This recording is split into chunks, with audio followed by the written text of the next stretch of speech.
Lakasan mo yung sinasabi mo para marinig ng tao. Huwag ka mag-alala.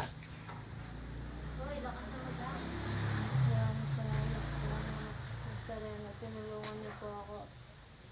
Pinaalis niyo po yung masamang spirito sa katawan ko.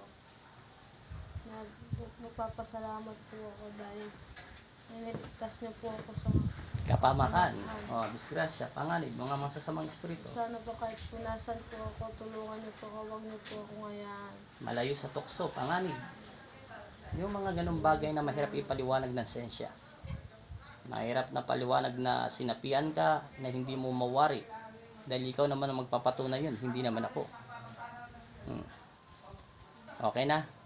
Umarap ka sa kama, huwag ka mahiya. Ba't ka nahiya? Ipakita mo sa buong mundo. Ayan. Sige, sabi mo sa Panginoon, salamat po. Salamat po dahil po pinagaling niyo po ako. Salamat po dahil pinalis niyo po sa katawan ko masamang spirit ang dumadaloy Sa aking katawan. sa aking katawan. Yun lang po. Sabi mo sa amin, salamat lang po, amin. Sabi mo, Salamat una, po. magpasalamat ka sa Diyos. Maraming salamat po, Panginoon. Amen.